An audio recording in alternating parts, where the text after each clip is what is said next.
hard work, I earned a scholarship. Books, it gives you deep learning. Even if you are a manager, you need to have leadership skills within you. Business degree, it's a tool, not the entire toolbox. Entrepreneurs can be born, can be made. Artificial intelligence is like a torch. Not to worry about thinking what you do in order to grow. Make sure you make that careful decision where you grow. Good afternoon, everyone. Welcome to this episode number 2 of Mont Rose Spotlight. This afternoon, we are here to share conversations about what can help people grow in one sense, but also it's about conversations on what success means, how that can improve people's way outlook in life, and everything like that. And it's about a journey of a person who chose purpose over impact in her life. When we think of success, many of us in our lifetime, we think about being promoted, climbing the corporate ladder, or going to the very top, however that may look like. However, our guest this afternoon chose something different. You will hear about her purpose-driven intent in life, the decisions that were made, the experiences, and the opportunities that can be there. And hopefully, for us all, we learn something. Welcome to Mont Rose College once again for this opportunity, and let's enjoy this episode. Our guest did exactly what I have said. Joining us today is Dr. Piyumika Gamage, who is a senior marketing lecturer at Mont Rose College. She's the cohort lead and secretary of the Mont Rose College Research Committee. She's got many years of management experience, a doctorate in business administration, an MBA, and a passion for developing future leaders. She made the bold decision to leave the corporate world and dedicate her career to education. Welcome to Mont Rose Spot, Dr. Piyumika. Yeah, thank you very much for your invitation. I'm really honored to be here today. And yeah, thank you very much. So, let's find out who is truly Dr. Piyumika. I'll ask of, first of all, because we've come to higher education from corporate world, so maybe let's start off with our educational ways and students. So, the first question is, if your students had to describe you in 3 words, what do you think they would say? I believe they would say kind, very first, and supportive, and approachable. So I think that's what they would say. Very well. Kind, approachable, Yeah. and supportive. Yeah. Key ingredients to be a good lecturer, I would say. Thank you for that. Well done. Thank you for that. If we take a little bit step back, you are here where you are today, but I'm sure this is just a step in your journey. So if you look back, what was your early life like growing up? Actually, I grew up in a small village called Polgampala in Sri Lanka, and we were a modest and close-knit family. Actually, I can say I'm the baby of the family. Okay. Yes, because I was actually lived with my parents, and I got 3 elder sisters. And we got a quite considerable age gap. Me and my elder sister, we have 14 years age gap. So it was like, I can say it was like in many ways, having 4 moms at a time. So yeah, so it was like, okay, you get 4 times rewards, at the same time, 4 times discipline as well as advice. So they helped me a lot throughout my journey. And I'm so grateful for them, and I would not be here today without their support. What was the journey that brought you here to Mont Rose College and to teaching? What was that journey like? Because like I've seen, you touched on that, so maybe a little bit more on that journey. How did it go along for you to come to where we are at Mont Rose College? Yeah, actually, I did my primary and secondary education in Sri Lanka. I was going to 2 schools, Meril Kariyavasam Central College and CWW Kannangara Central College. Then through hard work, I earned a scholarship, and I got selected to one of the most beautiful universities in South Asia, actually, University of Peradeniya. I did my bachelor's there. My degree was computation and management. And then in 2013, I came to UK to pursue my master's, MBA. I did my master's in business administration, and followed by Doctor of Business Administration. Then I was actually working in different industries in UK, like let's say retail and hospitality. And then I was able to be a chartered manager as well. And then I joined Mont Rose College 2021 as a lecturer in business and marketing. So that was the journey. A very eventful journey, I can imagine. And I've picked up one keyword there: hard work. Yeah. Yes, and you got a scholarship. Yeah. Fantastic. That's very, I can say that is a well kind of disciplined structure, like you said, but it was more probably eventful, and you've traveled some distances. But it's fantastic to hear that main word, hard work. You said your career began in management, retail, hospital, different industries, and became a chartered manager, which means you reached a senior level of hierarchy of management in those industries. And many people, of course, when they're working, they spend a lot of time trying to reach leadership positions. You know, they want to be a leader, they want to be someone purposeful in our society. But what made you walk away from that world? You know, that world which I'm sure it's very challenging, very competitive, if one could say, and chose higher education instead? Well, actually, coming to higher education was not like saying bye-bye to one world, because in Sri Lanka, immediately after my bachelor's degree, I joined Sri Lankan teaching service. So I was working as a teacher I was teaching business studies for 2 years. So when I came here, I still had that intention in my mind, but before being a lecturer or teacher in business and marketing, this was entirely a new country to me. So I had to get the experience about the country, how business works here, what is happening actually in business industry. So that's why I was working in different industries to get that knowledge and experience so that I can pass it to my students. And that was the entire reason. So actually starting my career in education in UK was like coming home, not like saying bye-bye to one world. Yeah. Fantastic. I'm sure our students are well privileged because you said you invested in yourself, you wanted to see the real world, the industry, so that you can pass on that knowledge. And that's what you're doing for our students. Thank you very much for that. As you've touched on that point, I'm sure in many a way, sometimes you're choosing one discipline, corporate world, you're coming to a different discipline, higher education. During that time, did anyone tell you, for example, leaving the business world was the wrong type of decision maybe? Did anybody say that to you? Not really.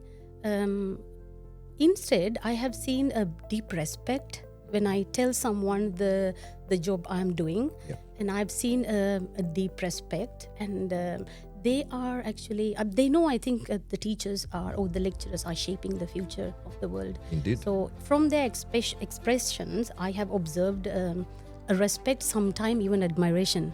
Wow. Yeah. Fantastic. So therefore, we touched up, but it was the wrong decision. Was anybody who approached you and said, you are making the right decision there? Of course, yeah. Yeah? So yeah, So many I've people had my approach you that friends, way, yeah, yes. my family and my colleagues. So they all were saying I made the right decision. So everybody sort of shaped your way to say, go there, man. Fantastic. Yeah. Now, that is useful because sometimes we go through many things, so many challenges, but there are people around us who can sort of show us the journey where we want to go. And sometimes when you make that decision, you know you've got people around you who support you to do that. And it's good to know that there are people around you, peers, for example, who supported you through that journey. That is very fantastic. We come to the segment where we want to know a little bit about the corporate world. Mm-hmm. What's one leadership lesson you learned in business that maybe every student should learn about or know about before entering the workplace? One segment, maybe you can say, from industry, because you're looking at experience in industry, you're coming to education.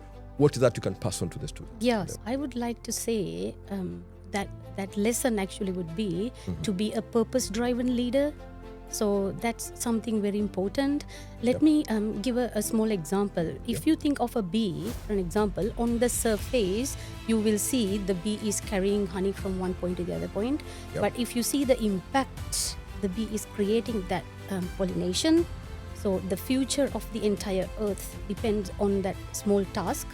Yes. If you are a leader, make sure you lead by purpose and you have the very good understanding, not about others, but you yourself have the right understanding of the impact you are creating and your value, your contribution, and then you will be able to become a good leader who leads with a lot of love, with heart, and with more passion.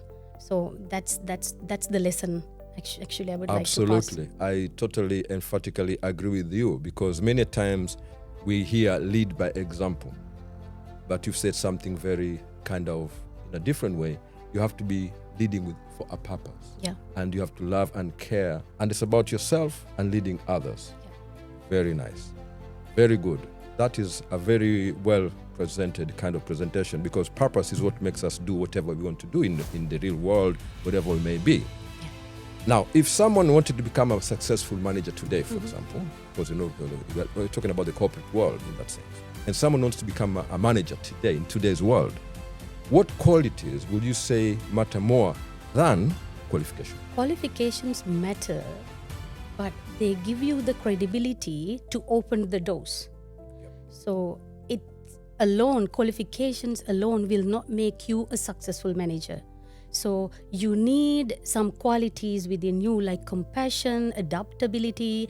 Mainly in this era, emotional and cultural intelligence is very, very important. So you have to be emotionally intelligent. True. Your ability to recognize, then understand and control your emotions as of others. At the same time, we are working in highly diversified environment these days. Very So true. your ability to adapt into different cultures, to understand and respect. So all these things are similarly important. I think these qualities, in order to be a successful manager, so you have to improve these, develop these qualities within you. That is well put. A lot of issues there, but I'm sure you're right. Having that empathy, emotional intelligence is quite important. And you've touched on something very important in the world we live today. Those qualities, like qualifications, like you said, open the door. And I think it's important that people understand this. Thank you for that.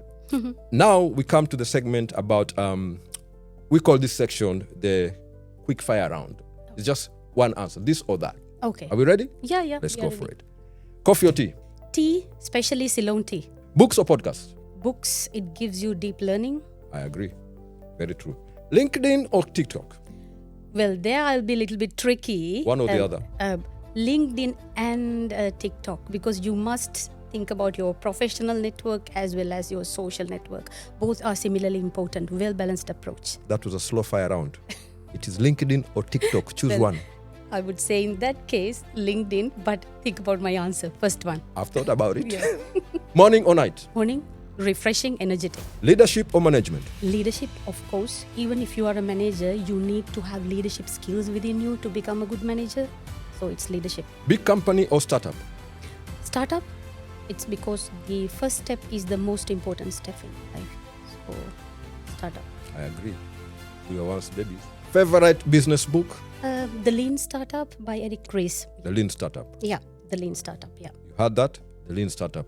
Look out for it. One business word you are tired of hearing. There are many buzzwords, business words around us, but there could be one which you're like, I don't want to hear that anymore. Yeah, one would so that be? I think I choose synergy there. I think it's an overused buzzword. All right. We won't go into detail what it means, but I can understand where you're coming from. Now, this is just one word. Success in one word. Fulfillment. Fulfillment. Success is something within you. It's totally an internal thing. Put your best effort and be happy with what you have done. And that's what success is. So it's your self-fulfillment.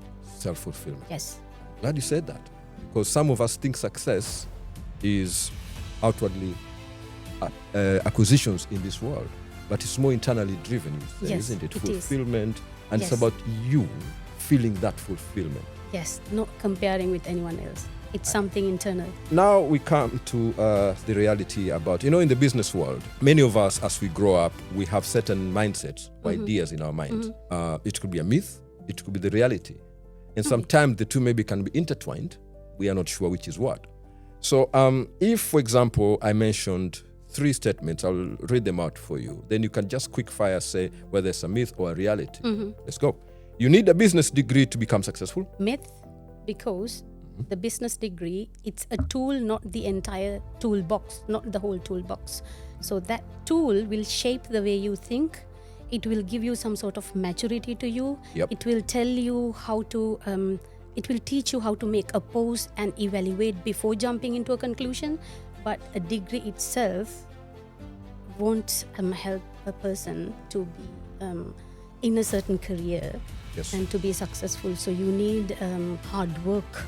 Yes. And you need compassion and Yes. you need those qualities within you as well. So that's and your attitude Very similarly true. important. Yeah. Because you touched earlier on about qualifications opening the door. Yes. So it comes, Yes. it aligns itself Yes. even here now to say that the door has been opened, there's a toolbox.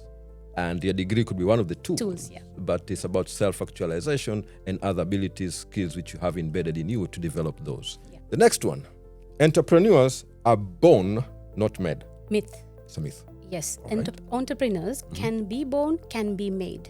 right? You might have this, you might have it within your traits, or it might be a skill you will be developing. But what matters, what really matters is whether you keep going. Yep. So you put all your effort, be flexible, persistent, and keep going. So that's the most important thing. Very true. Because if you stand still, the world will pass you by, so to speak, isn't it? Yeah. And I'm sure the journey of an entrepreneur, for example, you said either you can be born, you have the traits, or you develop them along the way. And sometimes I think it's about the environment. But I think consistency is the word here probably we could say. The consistency is important, and continuity. Keep going, you reach there at some point in your time. The last one, good leaders are naturally confident. Again, myth. Mhm. Yeah. A little bit So of that? I don't think people or the leaders, Yeah. you said leaders, right? Yes. Yeah, so Good I don't leaders. think the leaders are born with confidence. It's not something you bring with from your birth, you're born with. So every pride moment in your life, Yep. every lesson you learn in your life, build the confidence within you. So that's Right. how it works, in my Yes. opinion. Mhm.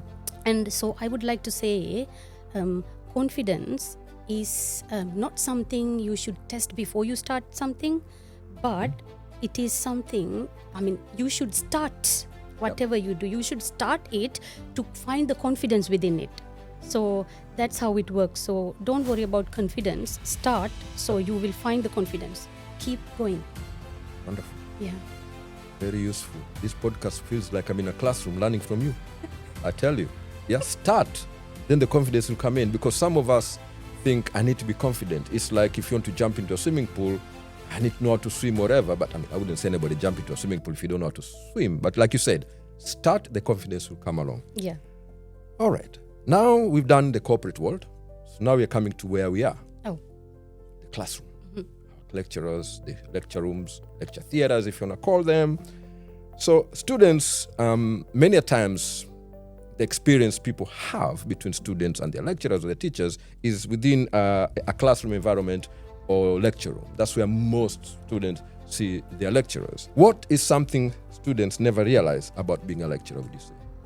I think they hardly realize how much we are worrying about their progression. A class register can carry their names maybe until the class ends or term ends, or until they have done their graduation. But us as teachers or lecturers, we carry them in our heart forever. So that's something they don't realize, hardly realize. Students, you're in their hearts. It's nice to hear that, because I think in many a profession, the world we live in today, someone taught us something somewhere in our life. And you're right, some students, maybe they feel once I've submitted my essay, I've got my grade, that's it. But you guys, the hard work you do here at Mont Rose College is evidenced in many ways. The success of our students and the thankful gratitude that they show. And it is comforting to hear it from you, to say something like that you carry them in your hearts. Within that, I'm sure a classroom environment sometimes it's a disciplined area. People are structured, you're at the front of the class, you're teaching. But would you say maybe, has there been a funny moment or unexpected occurrence of something that took place in a classroom that you could recall? I would like to mention here in that case, well, yes, there are some times, let me pick one thing for you. So there are some times the quietest student in the class becomes the loudest one towards the end of the term. Wow. Where they lead the whole conversation, and even I can barely get in. Wow. So this is something, but still Yes. I observe them, I see them, I watch them with a proud smile on my face to see this transformation. Yeah, so that's something I can bring it. I'm glad you said that, because sometimes in many places we might be at, people do tend to do things in a transactional way. but transformative ways. Like you said, the quiet ones become the loudest, and sometimes people say, shh, keep quiet, but you look at that with pride. It's about growth, isn't it? Yeah. Now we've done two worlds, the corporate world and the classroom world. But now we have to look about what we call the future of business. That's what we are trying to do to focus, because the world of today is very challenging, but where will the world of tomorrow look like? Now, your research focuses on corporate social responsibility and sustainability as your main research. So the question I could maybe pose to yourself is that businesses today are expected to do more than a profit. That's expectation today within the realm of CSR, corporate social responsibility and sustainability. Do you think today's organizations genuinely care about social responsibility? Not enough organizations genuinely care about CSR, because I will here I'll give you an example from the UK. Yes. For an example, in UK, SMEs, small and medium enterprises, accounts for 99.9% of all the businesses. However, not half of them genuinely care about at least let's say the basic requirements, basic things in CSR, like wastage and recycling, how to separate your recycling from general wastage. So they have no idea, they don't do it properly, they don't do it genuinely, especially the micro level businesses. So I think there should be more, the government should provide more facilitation to these people, especially the small and medium enterprises. More training, more education should be provided to train them how to support CSR. CSR is not like these big companies, how much they spend in their environmental projects. It's about reducing the harm. So how much you have done to reduce the harm. So don't make any harm and do whatever you can do to reduce that harm. So that training should be provided. And so I think, to answer it again, so I don't think enough organizations are genuinely care about CSR. No. Yes, and you've touched on one key fact, which is the impact. And you've called it harm. Because sometimes we don't realize in our corporate world, we might look at the bottom line and say it looks healthy, but the cost of that or reaching at that level, we don't realize that. And that's where you said, of course, genuinely maybe there's a need, like you said, maybe education, funding, and the government needs to step in and help, because if 99.5%, that means there's room, if these SMEs are supported, to really make a shift, because if not, they are the largest sort of enterprises who are employing people in the United Kingdom economy anyway, and that can have an impact on changing corporate culture, human behavior, consumer behavior as well. Hope we'll get there one day, hopefully, through the right education and the right funding. The other one is about the modern world we live in today. Artificial intelligence is transforming businesses and education significantly. We are aware of that. It is around us. It almost feels like you can't do without it. Some of us are told either you learn to live it or without it, but if you're without it, then the person who is living with it will take over you, something like that. Should students be excited or worried about artificial intelligence? I think they should be excited. Okay. So artificial intelligence is like a torch. All right. So let me tell you, if you hold it in the right way, right direction, it will clear your path. So it will make your life easy, but make sure you use AI ethically. But if you hold the torch wrong direction, that will blind yourself. And AI does the same thing. It will, if you use it unethically, it will destroy your creativity.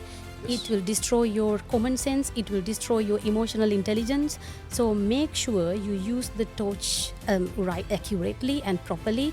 And we as a generation has that responsibility, I think, to teach future generations as well how to hold it, how to hold your torch correctly, or how to use AI ethically correctly, so that you can use it to enlighten yourself. Wow, that is very, I'm glad, even I'm happy you said that, the analogy of a torch, because you said it will clear a path in the darkness of things. Because if I'm holding a torch to myself, I'm blinding myself. And sometimes is that you say, for example, it can build you. The AI or the artificial intelligence, it's a tool, isn't it? And sometimes you find some individual use that as the means to all ends, so to speak. But in reality, use it purposely and ethically. That's another mention there you've put about the ethical utility of either technology or the environment we are in, use it ethically and purposely, it enables us to do a lot more and maybe learn better about ourselves. Now, that is very nice to hear about the future of business. We've discussed that. Now we want to go down memory lane, looking back in time. Or if you look back, when you are 18-year-old self, you are here today, responsibilities and everything else, but if you sat beside that 18-year-old Piyumika back then, for a minute, what advice will you give her? First of all, I will give her a big hug. Yes, and I will definitely tell her, like, wow, brave girl, you will have a wonderful future. Keep going. Yeah, Wow. So that's what I would tell her. The hug. Yes. You're a wonderful girl who is brave. You have a wonderful future. You have a Don't wonderful worry. future. Don't worry. Don't worry. Very nice, because these are themes which sometimes are lacking in our world. If someone will think 18-year-old do this and that, but I think those are, like you said, empathy, having that empathy, efficacy and everything like that. Now, normally you've touched before when we started the group of people who maybe enabled you or supported you or were there around you as you moved from one place to the other, either geographically or even through education or the workplace. But looking back, for example, we all know that sometimes in our life there are many people who are around us.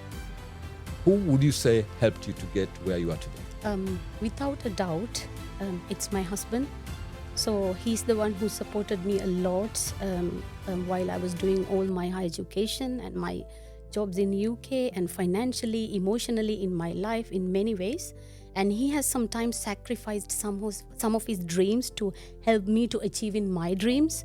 Even today, yes, he's my biggest strength. So he was supporting me, and my dreams are his dreams more than mine. So yeah, and of course I would be thankful to my parents and my sisters, my in-laws, and my wonderful friends, and also my teachers. Yes. And I'm very grateful to all of them, and of course Mont Rose College. So this is the place which gave me the opportunity to build up my career in teaching in UK.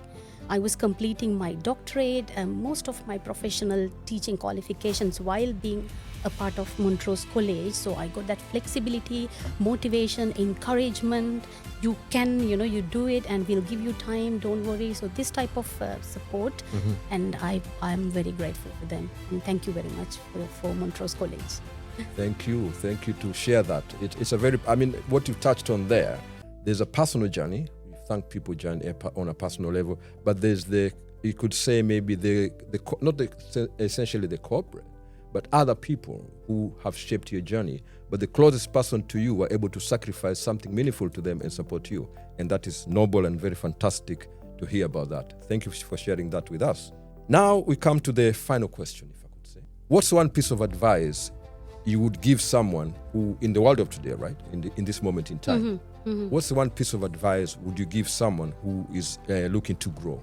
Well, I would tell them not to worry about thinking what you do in order to grow, but make sure you make that careful decision where you grow. That's something you need. That's the most important thing you should consider, where you grow. So think of a seed. Yes. Right? So even though the seed is strong, doesn't matter how strong the seed is, if it's in the wrong ecosystem, it won't grow. So seed has that full potential to be a huge tree, but if you're in the wrong ecosystem, you're not growing. That means you don't have the right amount of water, right sunlight, right soil. So that's the ecosystem. So even if you grow, that growth will be very slow or it's painful. Right? So that's why you have to understand yourself, means what type of seed you are. That's the most important thing. What are you good at? What am I good at? And then what makes me happy?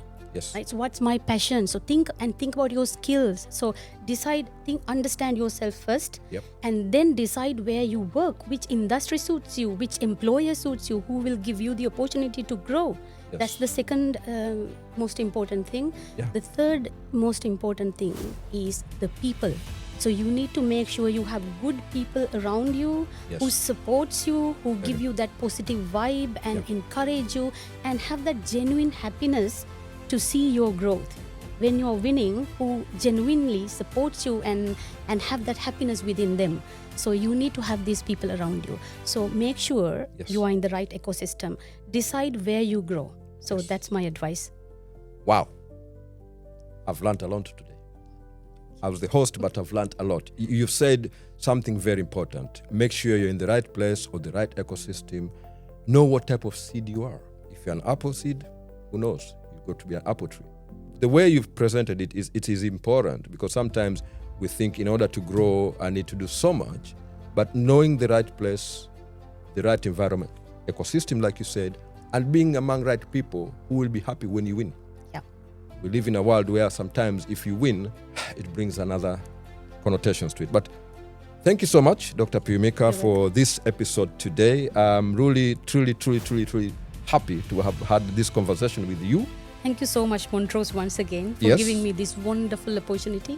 Absolutely. Thank you so much. You're most welcome. And that brings us to the final or end of our episode 2. If you've enjoyed it, I'm sure you have. You've learned something. Please subscribe, share it among people. I'm sure there's millions of people out there who are willing to learn something or hear about Mont Rose College and all that we do here. So thank you very much for this opportunity, Dr. Piyumika, for allowing me to have this conversation with you. I've learned a lot. Goodbye, and we'll see you in our next episode.